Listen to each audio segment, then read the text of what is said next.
Hi, welcome to soulful stories. Avani episode number 17.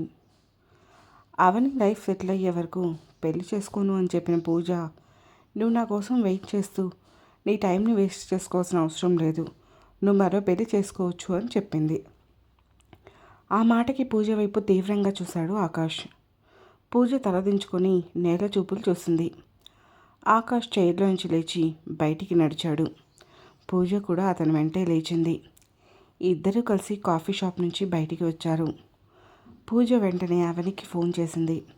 అప్పుడే అవని tank bund దగ్గర కార్లో కూర్చొని ఉంది. ట్యాంక్ బండ్పై నిల్చొని ఐస్ క్రీమ్ తింటూ బుద్ధిని చూస్తూ కబుర్లు చెప్పుకుంటున్నారు విశాల్, విక్కీ. వాళ్ళిద్దరిని అలానే చూస్తూ ఉంది అవని.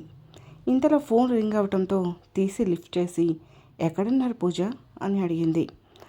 ఆన్సర్ చెప్పకుండా మీరెక్కడున్నారు అవని అని అడిగింది పూజ. మేము ట్యాంక్ బండ్ దగ్గర ఉన్నాం పూజ, ఇంతకుముందే జూ పార్క్ చూశారు, ఇప్పుడే ఇక్కడికి వచ్చాము అని చెప్పింది అవని. సరే పూజ అవని, అరగంటలో ట్యాంక్ బండ్కి వచ్చేస్తాను, దగ్గరలోనే ఉన్నాను అని చెప్పింది పూజ. సరే అని కాల్ కట్ చేసిన అవని, ఈ పూజ త్వరగా వస్తే బాగుండు అని మనసులో అనుకుంది. వాళ్ళు కాసేపటి క్రితమే జూ పార్క్ నుంచి ట్యాంక్ బండ్ దగ్గరికి వచ్చారు. అవని ఇక్కడ కూడా కార్ దిగలేదు, అలానే కూర్చొని ఉంది. నిజానికి ఆమెకి కార్లోంచి దిగి ఆ సాయంత్రాన్ని ట్యాంక్ బండ్ మీద స్పెండ్ చేయాలని ఉంది. కానీ విశాల్తో వెళ్ళటం ఆమెకి ఇష్టం లేదు. విశాల్తో కాకుండా వెళ్ళి ఓ పక్కన నిల్చోవచ్చు, కానీ తెలిసిన వాళ్ళు ఎవరైనా కనిపిస్తే ఏమనుకుంటారో అనే డౌట్ ఆమెను కదలనివ్వటం లేదు.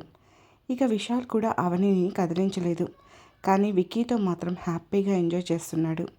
విక్కీ ముద్దు ముద్దు మాటలు వింటూ వాడితో టైం స్పెండ్ చేస్తూ, వాడి ప్రవర్తన, వాడి ఇష్టాల గురించి తెలుసుకుంటూ, ఒక తండ్రి తన కొడుకుతో ఎలా ఉంటాడో అలానే విశాల్ విక్కీతో ఉన్నాడు. విక్కీ ఆడుతుంటే ఆడుతున్నాడు, పాడుతుంటే పాడుతున్నాడు. వాళ్ళని అలా చూస్తున్న అవనికి ఏదో తెలియని బాధగా అనిపిస్తుంది. బండి మీద వస్తున్న ఆకాష్, పూజ సైలెంట్గా ఏం మాట్లాడుకోవటం లేదు. ఇంకొక 5 నిమిషాల్లో ట్యాంక్ బండ్ దగ్గరికి వెళ్తాము అనగా బండి ఆపేశాడు ఆకాష్. అతను ఎందుకు బండి ఆపాడో అర్థమవ్వని పూజ అయోమయంగా చూస్తుంటే, ఒకసారి బండి దిగు పూజ అన్నాడు ఆకాష్. ఎందుకు ఆకాష్ అంటూనే బండి దిగింది పూజ. ఆకాష్ కూడా బండి దిగి బండికి ఆనుకొని పూజ చేతులు పట్టుకున్నాడు. పూజ బ్లైండ్గా అతన్ని చూస్తుంది. పూజ కళ్ళలోకి చూస్తూ, పూజ నువ్వు ఏం చేయాలనుకుంటే అదే చెయ్యి, నేను ఎన్ని రోజులైనా నీ కోసం వెయిట్ చేస్తాను, అలానే నువ్వేం చేసినా నీ వెన్నంటే నేను ఉంటాను అని చెప్పాడు ఆకాష్. ఆ మాటతో పూజకి ఆనందంతో కళ్ళల్లో నీళ్లు తిరిగాయి. ఇంత మంచి వ్యక్తి తన జీవిత భాగస్వామి అవుతున్నందుకు తను సంతోషంతో ఏడ్చేసింది. అది సాయంత్రం 5 గంటల సమయం. విపరీతమైన రద్దీ ఉన్న రోడ్డు, చుట్టూ వేల సంఖ్యలో జనం. అవేమీ చూసుకోకుండా ఆకాష్ని గట్టిగా హాక్ చేసుకుంది పూజ. ఆకాష్ పూజ చుట్టూ చేతులు వేసి, పూజ ఇది రోడ్డు, మనం మన బెడ్రూమ్ కాదు, అందరూ చూడు ఎలా చూస్తున్నారో అని నవ్వుతూ అన్నాడు. దాంతో టక్కున ఆకాష్ను వదిలేసిన పూజ సిగ్గుపడింది. అయినా పూజ ఇదేదో ఇంట్లో చేస్తే చక్కగా ఎంత బాగుండేది కదా, హగ్ తర్వాత ముద్దు, ముద్దు తర్వాత ఇంకా ఇంకా ఇంకా అని కొంటెగా నవ్వుతూ ఉంటే పూజ ఆకాష్ని గిచ్చేసింది. అబ్బా రాక్షసి, పనేం లేదా, ఈరోజు నన్ను గిచ్చటమే పెద్ద పనిలా పెట్టుకున్నావే అన్నాడు ఆకాష్. పూజతో జాగ్రత్తగా మాట్లాడాలి, లేకుంటే ఇలానే ఉంటుంది అని నవ్వుతూ అంది పూజ. చూడు రాక్షసి ఎంత ఎర్రగా అయిందో అని పూజ గిచ్చిన చోట చూపించాడు ఆకాష్. పూజ ఆకాష్ చేతిని తీసుకొని ఎర్రగా అయిన దగ్గర ముద్దు పెట్టుకుంది. అబ్బా ఆ ముద్దేదో బుక్కు మీద లేదంటే లిప్స్ మీద ఇచ్చినట్లయితే అని అన్నాడు ఆకాష్. నిన్ను అని కొట్టడానికి చెయ్యెత్తింది పూజ.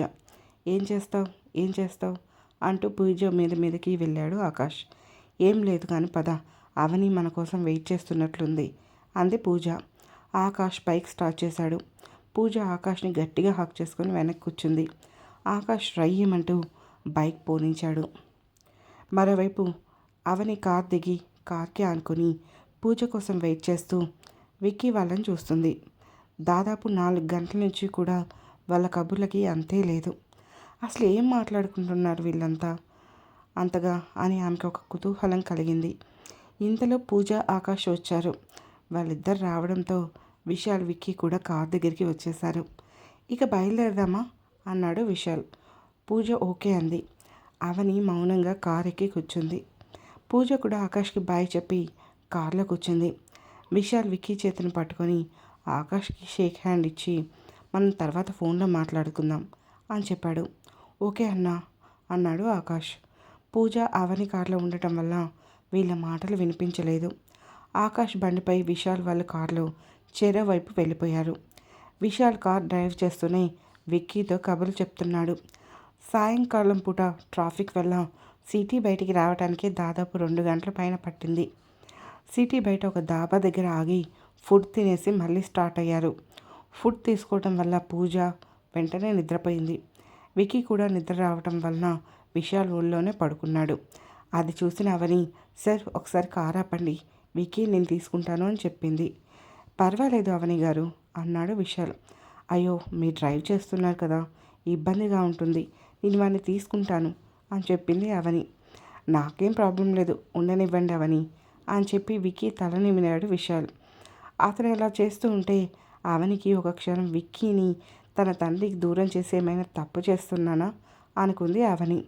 అనంతతో ఉంటే అతను కూడా విక్కీని ఇలానే తిప్పేవాడు. ఇలానే కాకుండా కాస్త కబుర్లతో ఎంగేజ్ చేసేవాడు. అంటే ఆ సంతోషం అంతా నేను వాడికి దూరం చేశానా? నేను వాడికి తల్లిగా ఎన్నిచ్చినా తండ్రిని దూరం చేసే హక్కు అయితే నాకు లేదు కదా. నేను అనంతని వెళ్ళిపోమని తప్పు చేశానా? అనంత్ ఇప్పుడు ఎక్కడ ఉండి ఉంటాడు అని అతను తలుచుకోగానే ఆమెకి అంకిత గుర్తొచ్చింది. తర్వాత విక్కీ హాస్పిటల్ బెడ్పై కనిపించడం గుర్తొచ్చింది. దాంతో ఒక్కసారిగా అవని తల విదిలించింది. ఛీ, ఏంటి ఇలా ఆలోచిస్తున్నాను? కన్న కొడుకుని ఎలా చూసుకోవాలో తెలియని ఒక మనిషి దగ్గర నా బిడ్డని ఎందుకు ఉంచలేదు అని నేను బాధపడుతున్నాను. నేను ఇంకెప్పుడు ఇలా ఆలోచించకూడదు అని విక్కీని చూసింది అవని. ఎందుకో ఈ ఒక్కరోజుకే విశాల్కి విక్కీ బాగా దగ్గరైనట్లుగా అనిపించింది. అలా అనిపించడం అవనికి అస్సలు నచ్చలేదు. అసలు ఎవరి విశాల్? ఆపదలో ఉన్నప్పుడు ఆదుకున్నాడు, కష్టంలో ఉన్నప్పుడు సహాయం చేశాడు, అన్నీ బాగానే ఉన్నాయి, అందుకు నేను కృతజ్ఞతగా ఉండాలి. కానీ నా లైఫ్లోకి వస్తాను అంటున్నాడు, అదే బాగోలేదు. ఇకపై విశాల్కి చాలా దూరంగా ఉండాలి. లేదంటే విక్కీ ఒక్కరోజుకి విశాల్కి ఇంత దగ్గరయ్యాడు, ఇంకా ఇలానే వదిలేస్తే అమ్మో నా కొడుకు నాకు దూరం అయిపోతాడు అని థింక్ చేసిన అవని, విశాల్ గారు ఒక్కసారి కారు ఆపండి అని సీరియస్గా అంది. ఆ మాటతో ఆమె వైపు చూసిన విశాల్కి అవని గొంతులో ఇందాకటి సౌమ్యత లేదు, పైగా కరుకుగా వినిపించింది. ఫేస్ కూడా సీరియస్గా ఉంది. అందుకే నిద్రపోయిన వాళ్ళని డిస్టర్బ్ చేయకుండా నెమ్మదిగా కార్ సైడ్కి తీసి ఆపాడు. అవని వెంటనే విక్కీని తీసుకొని ఒడిలో పడుకోపెట్టుకొని వాడిని గుండెలకు ఆనించుకొని హక్ చేసుకుంది. తర్వాత విక్కీ తలని చేతుల్లోకి తీసుకొని ముద్దులు పెట్టింది అవని. మళ్ళీని విక్కీ హగ్ చేసుకొని అలానే కళ్ళు మూసుకుంది. అప్పుడే ఆమె 2 కళ్ళలోంచి 2 కన్నీటి బొట్లు విక్కీ తలపై పడ్డాయి. ఇదంతా ఎదుటుగా ఉన్న అద్దంలోంచి గమనిస్తున్న విశాల్కి ఏదో చేదు మింగినట్లు అయింది. అసలు ఎవరి ఈ అవని? ఎలా వచ్చింది నా లైఫ్లోకి? పెళ్ళై ఒక బిడ్డ ఉన్న అమ్మాయిని కోరుకోవడం తప్పే, కానీ అంతకుముందే తనకి పెళ్ళి కాకముందే నేను తనని ఇష్టపడ్డాను. ఇప్పుడు తను తన భర్తతో లేదు, సో నేను నా లైఫ్లోకి ఇన్వైట్ చేయడం తప్పు కాదు కదా. అవని, నువ్వు నాకు ఎంతలా నచ్చావంటే నీకు వేరొక వ్యక్తితో పెళ్ళవడం, నీకు ఒక బిడ్డ ఉండటం, ఇవన్నీ కూడా నాకు కొంచెం కూడా అడ్డుగా అనిపించడం లేదు. ఈ క్షణం నీ మీద కంటే నీ బిడ్డ మీద ప్రేమ ఎక్కువగా అనిపిస్తుంది నాకు. అవని, నీ కళ్ళు ఉంటాయి చూడు, ఎలా ఉంటాయంటే ఆ కనురెప్పల చాటున 1000 కేజీల బరువును మోస్తున్నట్లుగా అలసిపోయి కనిపిస్తాయి. ఆ బరువును అంతా నా భుజాలపై మోస్తూ నీకు రిలీఫ్ ఇవ్వాలి అనిపిస్తుంది. నీ ముఖంలో ఉండే ఒక కళ అనేది నన్ను కట్టుపడేసిందవని అని అనుకుంటూ కార్ స్టార్ట్ చేశాడు విశాల్. నేను ఎట్టి పరిస్థితుల్లోనూ నిన్ను వదులుకోను అని ఆ క్షణమే అతను అనుకున్న అతనికి అలాగే ఇప్పుడు నేను అవని భర్తగా ఉండటం కంటే విక్కీకి మంచి తండ్రిగా ఉండటమే అవసరము, అదే నాకు ఎక్కువ ఆనందాన్ని ఇస్తుంది అని అనుకున్నాడు విశాల్. కార్ ముందుకు వెళ్ళిపోయింది. విక్కీ చేతులు వచ్చాక వాడిని పట్టుకొని ప్రశాంతంగా అనిపించి నిద్ర పట్టేసింది అవనికి. దాదాపు అర్ధరాత్రి 12 గంటలకు కార్ విజయవాడ చేరి అవని ఇంటి ముందు ఆగింది. కార్ ఆగటంతో పూజకి అవనికి నిద్ర మెలకు వచ్చింది. కార్ దిగాక పూజ విశాల్కి థ్యాంక్స్ చెప్పింది. అవని ఏం మాట్లాడకుండా విక్కీని ఎత్తుకొని లోపలికి తీసుకొని వెళ్ళిపోయింది. వెళ్తున్న అవనిని అలానే చూస్తున్నాడు విశాల్. ఆ తర్వాత అతని ఇంటికి వెళ్ళాడు. చెప్పా పెట్టకుండా వచ్చిన కొడుకుని చూసి, ఏంటి కన్నా ఉరుము లేని పిడుగులా ఇలా ఊడిపడ్డావు అని అడిగింది అరవింద. ఏమ్మా రాకూడదా అని నవ్వుతూ అడిగాడు విశాల్. అయ్యో నేనేమన్నానురా, నువ్వెందుకు రాకూడదు, నువ్వు పూర్తిగా ఇక్కడే ఉంటానన్న నాకెంతో సంతోషం అని అంది అరవింద. నేను ఇక్కడే ఉంటాను, మరి అక్కడ హైదరాబాద్లో ఆఫీస్ ఎవరు చూసుకుంటారు అని అడిగాడు విశాల్. మీ నాన్నని అక్కడికి పంపించేద్దాంలే, మనిద్దరం చక్కగా ఇక్కడే ఉండొచ్చు అంది అరవింద. నిజమా? నన్ను అక్కడికి పంపించే బదులు నువ్వే వెళ్ళి వాడి దగ్గర ఉండొచ్చు కదా అన్నారు అప్పుడే నిద్ర నుంచి లేచి వస్తున్న రమణారావు. ఇంకా నిద్రపోలేదా నాన్న అని అడిగాడు విశాల్. నిద్రపోయాను నాన్న, డోర్ బెల్ మోగేసరికి ఈ టైంలో ఎవరు వచ్చారా అని చెప్పేసి వచ్చాను అని చెప్పాడు రమణారావు. ఓ సారీ నాన్న, సరే పడుకోండి, చాలా టైం అయింది, రేపు మార్నింగ్ మాట్లాడుకుందాం అన్నాడు విశాల్. ఇంత సడన్గా వచ్చావేంటి అంటే చెప్పవేంటి కన్నా అని అడిగింది అరవింద.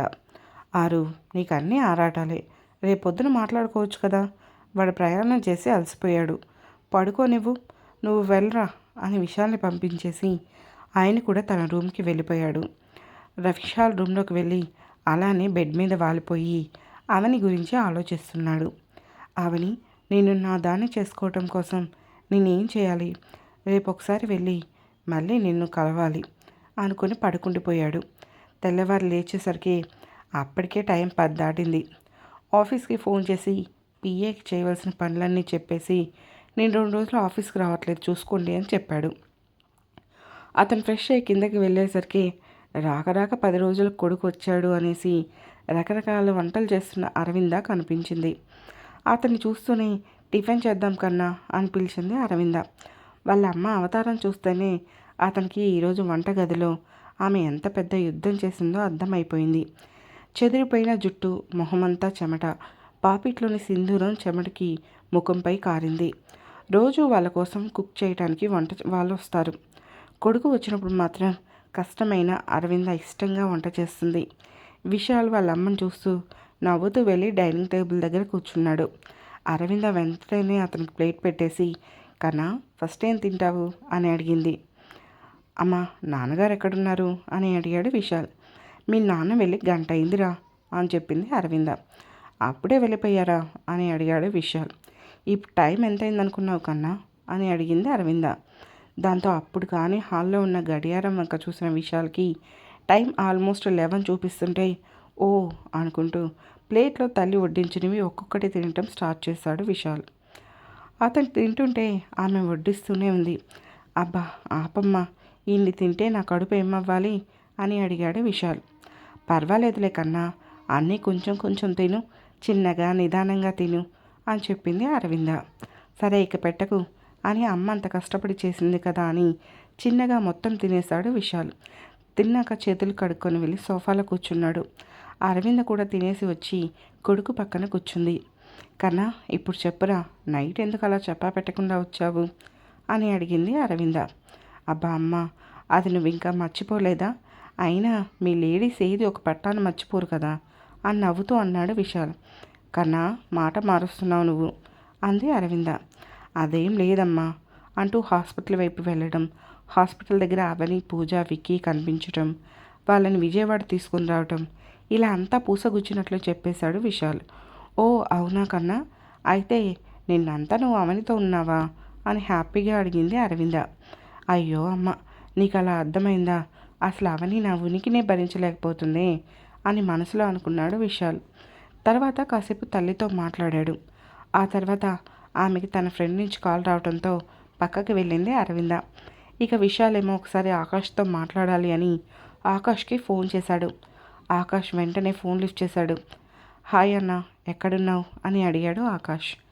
నేను ఇప్పుడు ఎక్కడున్నాను అనేది నీకు తెలుసు కదా, నైట్ నేను వాళ్ళని తీసుకొని కార్లో విజయవాడ వచ్చాను కదా, ఈరోజు ఇంటి దగ్గరే ఉంటాను కదా, మళ్ళీ ఎందుకు అడుగుతున్నావు అని సీరియస్గా అన్నాడు విశాల్. సారీ అన్నయ్య అన్నాడు ఆకాష్. అతనికి చిన్నప్పటి నుంచి కూడా విశాల్ అంటే కాస్త భయం. ఇప్పుడు సారీ ఎందుకు కానీ పిన్ని బాబాయ్ బాగున్నారా అని అడిగాడు విశాల్. బాగున్నారు అన్నయ్య, పెదనాన్న పెద్దమ్మ బాగున్నారా అని అడిగాడు ఆకాష్. బాగానే ఉన్నారు, అయినా నువ్వు ఉండేది విజయవాడలోనే కదా, మరి ఏ రోజైనా పెద్దమ్మ పెదనాన్న ఇక్కడే ఉంటున్నారు, ఇంటికి వెళ్దామని లేదా అని అడిగాడు విశాల్. అయ్యో అన్నయ్య, నేను పోయిన వారమే పెద్దమ్మ దగ్గరికి వచ్చాను అని చెప్పాడు ఆకాష్. ఓ ఓకే, నాతో అమ్మ ఏం చెప్పలేదు కదా అని అన్నాడు విశాల్. నిజం అన్నయ్య, పోయిన ఆదివారం వచ్చాను అని చెప్పాడు ఆకాష్. సరే ఇప్పుడు ఎక్కడున్నావు అని అడిగాడు విశాల్. నేను హైదరాబాద్లోనే ఉన్నాను, ఈరోజు నైట్ బయలుదేరుతాను అని చెప్పాడు ఆకాష్. సరే రేపు వచ్చాక ఒకసారి కాల్ చేయి, లేదంటే నైట్ డైరెక్ట్గా ఇక్కడికి వచ్చేసేయి అని చెప్పాడు విశాల్. సరే అన్నయ్య అన్నాడు ఆకాష్. ఓకే అని ఫోన్ పెట్టేసి మళ్ళీ అవని గురించి ఆలోచించడం స్టార్ట్ చేశాడు విశాల్. ఇక మరోవైపు ఉదయం లేచిన అవని పేపర్ పట్టుకొని కూర్చుంది. అందులో క్లాసిఫైడ్స్లో జాబ్ సెర్చింగ్ కోసం పేపర్ తిరిగేస్తుంది. అప్పుడే లేచిన పూజ అవని దగ్గరికి వచ్చి ఏం చేస్తున్నావు అవని అని అడిగింది. ఈరోజు పేపర్లో కొన్ని క్లాసిఫైడ్స్ వచ్చాయి, అవి చూస్తున్నాను. రేపు విక్కీని స్కూల్లో జాయిన్ చేద్దాం పూజ, నేను ఏదైనా జాబ్ చూసుకుంటాను అని చెప్పింది అవని. సరే జాబ్ చూసుకోవచ్చు, కానీ ఇంటర్వ్యూస్ ఈరోజు ఏమీ ఉండవు, రేపే ఉంటాయి. కాబట్టి ఈరోజు నుంచి ఓపెన్ డిగ్రీ క్లాసెస్ స్టార్ట్ అవుతున్నాయి, నువ్వు కాలేజ్కి వెళ్ళు, నేను విక్కీని చూసుకుంటాను అని చెప్పింది పూజ. సరే అంది అవని. టిఫిన్ రెడీ చేసి మధ్యాహ్నంకి కూర కూడా రెడీ చేసి రైస్ కడిగి అలా పక్కన పెట్టేసింది అవని. ఇక ఆ తర్వాత అవని పూజ రెడీ అయ్యి విక్కీని కూడా రెడీ చేశారు. ముగ్గురు టిఫిన్ చేసి పూజ బండి మీద ఓపెన్ యూనివర్సిటీకి స్టార్ట్ అయిపోయారు.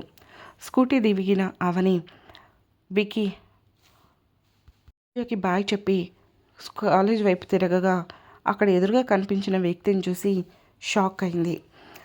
ఆ తర్వాత ఏం జరిగిందో తెలియాలి అంటే వెంటనే సోల్ఫుల్ స్టోరీస్ ఛానల్ని సబ్స్క్రైబ్ చేసుకొని అవని స్టోరీలోని నెక్స్ట్ పార్ట్స్ని వినండి.